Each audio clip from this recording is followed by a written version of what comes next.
इमरान खान नाअहली फैसला, सियासी असरात से निमटना सबसे बड़ा चैलेंज।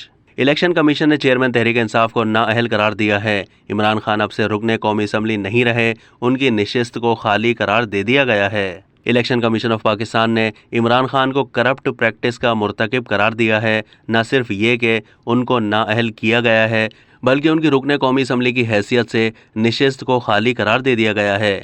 बल्कि ये कि कानूनी कार्रवाई का आगाज़ किया जाएगा। इलेक्शन कमीशन की जानिब से कानूनी कार्रवाई आगे बढ़ती है तो इमरान खान पर जुर्माना भी हो सकता है और उन्हें कैद की सज़ा भी हो सकती है। फैसले के हवाले से सरबराह पिलडाट अहमद बिलाल महबूब ने कहा कि इस हद तक तो फैसला आ गया है कि वो नाअहल करार दिए गए हैं, लेकिन ये फैसले की ग्राउंड्स और उसका आर्गूमेंट्स और किस बुनियाद पर ऐसा हुआ है ये तो सामने नहीं आया।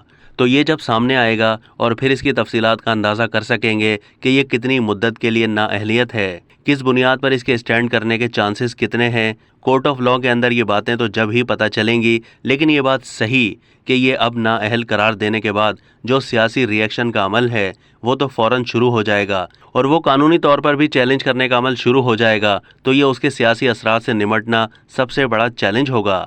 कानूनी तौर पर तो जब ही निमटने का मामला होगा जब इसमें इतनी बड़ी डिस्टर्बेंस इन्वॉल्व नहीं होगी। वो तो जाहिर है कोर्ट ऑफ लॉ के अंदर जाके चैलेंज किया जाएगा। अगर कोर्ट फैसला कर देगी तो वो भी कबूल करना पड़ेगा।